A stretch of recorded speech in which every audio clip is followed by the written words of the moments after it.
और इस कहानी का एक पहलू और है। अमेरिका आज परेशान है कि दुनिया में आतंकवाद है। हम तो पिछले 15 साल से परेशान हैं। और अमेरिका आज परेशान है कि उनके 2 टावर में कुछ 1000 लोग मर गए, अब पता नहीं कितने मरे। वो कहते हैं कि इन दोनों टावर में 50,000 लोग काम करते थे, लेकिन उस दिन नहीं थे उतने लोग। और एक तो सवेरे अटैक हुआ तो पूरा भरे होने का प्रश्न ही नहीं है, वर्किंग आवर्स में नहीं अटैक हुआ है, बहुत पहले अटैक हुआ। तो मेरा ऐसा मानना है कि अगर लाशें निकाली जाए, वैसे तो मिलना बहुत मुश्किल है, 2-2.5 हजार लोगों से ज्यादा नहीं मरे, मैक्सिमम होंगे तो 2-2.5 हजार लोग मरे, 3,000 मर गए होंगे ज्यादा। लेकिन जो 3,000 लोग मर गए हैं अमेरिका में, उसकी तुलना हम भारत से करें।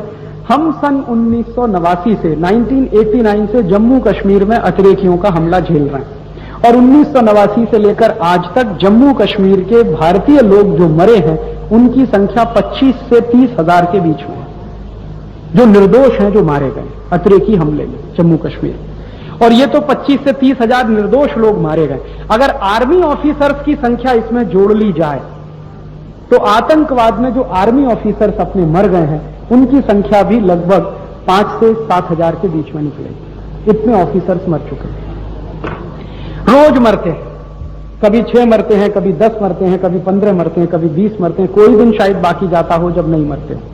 अमेरिका का राष्ट्रपति बिल क्लिंटन जब भारत आया था तो इन्हीं अतिरेकियों ने 36सिंहपुरा में एक साथ 36 लोगों का मर्डर किया था। और उस समय बिल क्लिंटन को हमारे देश की सरकार की तरफ से यह कहा गया था कि देखो, आपकी आंखों के सामने जम्मू कश्मीर में 36सिंहपुरा में निर्दोष लोगों को मार दिया इन अतिरेकियों ने, और सबूत हम आपको दे रहे हैं कि ये सब अतिरेकी अफगानिस्तान और पाकिस्तान से आए हैं। तो बिल क्लिंटन को यह कहा गया कि आप भारत से रवाना होने के पूर्व, वापस जाने के पूर्व कम से कम पाकिस्तान को आतंकवादी देश तो घोषित कर दो। तो बिल क्लिंटन ने कहा नहीं कर सकते, क्योंकि पाकिस्तान हमारा मित्र, क्योंकि अमेरिका में कोई बड़ा हमला नहीं हुआ आतंकवादी, तो पाकिस्तान मित्र है। अब अमेरिका में हमला हो गया है और उनके 2-2.5 हजार लोग मर गए हैं, तो पाकिस्तान के राष्ट्रपति को पूछा जा रहा, भाई तुम क्या करोगे, हमारा साथ दोगे कि नहीं दोगे? और अगर नहीं देगा तो पाकिस्तान को आतंकवादी देश घोषित करेंगे। तो जब भारत के निर्दोष नागरिक मरते हैं तो अमेरिका के लोगों के पेट का पानी नहीं हिलता, उनको लगता ही नहीं है कि भारत में कोई प्रॉब्लम है। और जब हमारे देश में यह प्रॉब्लम पीक पर था, चरम पर था, जब कारगिल वॉर चल रहा था, हमारी आर्मी के जवान मर रहे थे, तो एक बड़ा प्रश्न उस समय देश के सामने था कि हम लाइन ऑफ कंट्रोल पार करें कि ना करें। हम लाइन ऑफ कंट्रोल अगर पार करते तो शायद आतंकवादियों के सारे अड्डे ध्वस्त कर देते जो लाइन ऑफ कंट्रोल के आसपास चलते हैं, और अगर वो ध्वस्त हो जाते तो कुछ दिनों तक शायद हमको शांति हो जाती।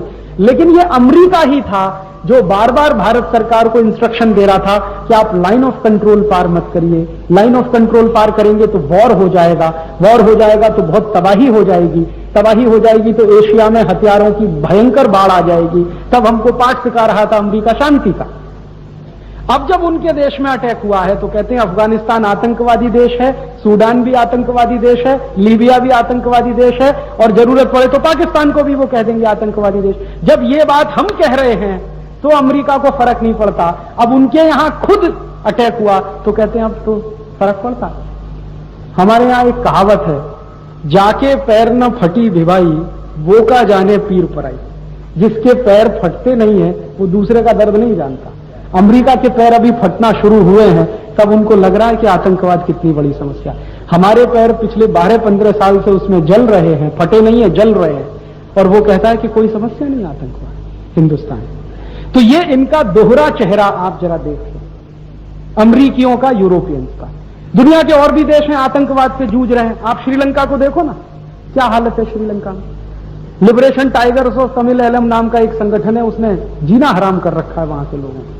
अमेरिका को कोई तकलीफ नहीं, होता है तो होने दो। आयरलैंड में आप जाओ, इंग्लैंड के बाजू का एक देश है, आयरलैंड में जीना हराम कर रखा है वहां के आतंकवादियों ने साधारण लोगों का। अमेरिका को कोई तकलीफ नहीं। कनाडा में जाओ, भयंकर आतंकवाद अभी चालू है। लैटिन अमेरिका में तो कई देशों में आतंकवाद है, चिली में, कोस्टारिका में, कोलंबिया में, बोलीविया में, लापाज में, बहुत सारे छोटे छोटे देशों में। लेकिन वहां भी उनको कोई तकलीफ नहीं है। तकलीफ उनको तब हुई है जब उनके देश में आया। वो ये मानते हैं कि हमको दर्द है तभी दुनिया को दर्द होना चाहिए, नहीं तो दुनिया के दर्द का कोई अर्थ नहीं। और मैं आपको एक और जानकारी देना चाहता हूं, वो ये कि जिन आतंकवादियों को अमेरिका मारना चाहता है वो इसी के मानस पुत्र हैं अमेरिका के। ओसामा बिन लादेन अमेरिका का पैदा किया हुआ है, और ये जो इराक का राष्ट्रपति सद्दाम हुसैन वो भी अमेरिका का पैदा किया। ओसामा बिन लादेन कहां से आया? आसमान में से नहीं आया, अमेरिका ने उसको बनाया। कैसे बनाया? एक समय था जब अफगानिस्तान में अमेरिका और रूस की टक्कर हो रही थी कि नहीं? अफगानिस्तान युद्ध का अखाड़ा बना हुआ था, अमेरिका रूस दूसरे के खिलाफ लड़ रहे थे। तो अमेरिकियों ने क्या किया कि वहां के लोकल ग्रुप्स को पैसा देकर, हथियार देकर बढ़ावा देना शुरू किया और उनकी ट्रेनिंग कराई CIA के लोगों से। उसी ट्रेनिंग में से एक एक्सपर्ट पैदा हुआ जिसका नाम है ओसामा बिन लादेन।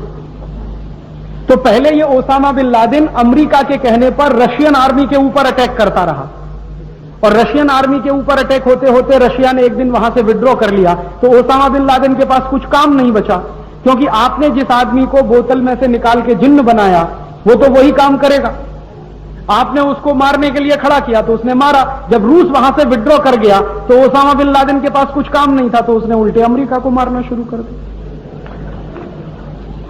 वो एक कहानी सुनी है ना भस्मासुर की, वो उनको वरदान मिल गया तो शंकर जी के सामने बड़ा संकट था कि अब इसको मारा कैसे जाए। वरदान तो दे दिया उसको कि वो मरेगा नहीं, अमर है।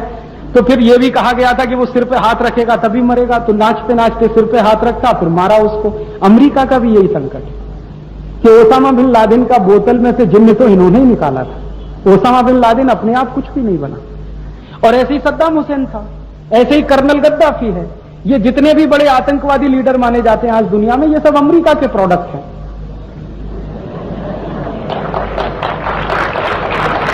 अमेरिका कॉलगेट, क्लोजअप, पेप्सोडेंट ही पैदा नहीं करता, आतंकवादी भी पैदा करता।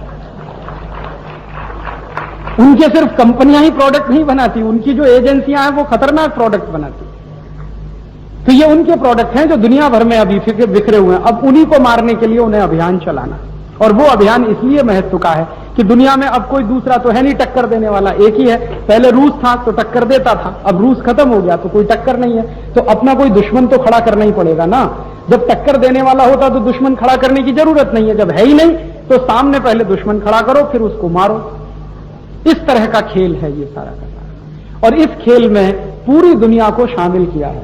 मुझे दुख इस बात का है कि हमको ये खेल जब दिख रहा है, हमारे देश के बहुत सारे लोगों को ये खेल अगर दिखने लगे तो अपने देश के बारे में हमें हमारी भूमिका तय करनी चाहिए कि भाई ऐसी परिस्थिति में हम क्या करें, हमारी भूमिका क्या होनी चाहिए ऐसी परिस्थिति। तो मेरा ऐसा मानना है कि हमारी भूमिका तो अपने देश के हित और स्वार्थ को देखकर ही तय होनी चाहिए। अमेरिका का हित और स्वार्थ हमारा नहीं हो सकता, उनका हित और स्वार्थ उनके हिसाब से, हमें हमारे इंटरेस्ट देखने पड़ेंगे अपने देश के हिसाब। तो हमारे हित में, हमारे स्वार्थ में क्या है वो हमें तय करना होगा। अमेरिका अपने हित और स्वार्थ में तय करता है, वही हम तय करें, वो हमारी भूल होगी और बहुत बड़ी भूल होगी। तो एज ए नेशन, एक राष्ट्र की स्थिति में हमें इस परिस्थिति पर विचार करना चाहिए, और इस परिस्थिति पर विचार करके आप अपने अंतरात्मा की आवाज सुनिए। कोई पूछेगा कि राजीव भाई कहां जाएंगे आप, किस पक्ष में, अमेरिका की तरफ खड़े होंगे या इनकी तरफ खड़े होंगे? मैं कहता हूं किसी की तरफ खड़े होने की जरूरत नहीं है, आप अपनी अंतरात्मा को सुनो वो क्या कह रहे हैं। ऐसे जहां भी कभी आपको कोई कंफ्यूजन हो अपने मन में कि हम इधर खड़े हों या इधर खड़े हों, कंफ्यूजन लाने का नहीं, अपने दिल की आवाज सुनो वो क्या कहता है।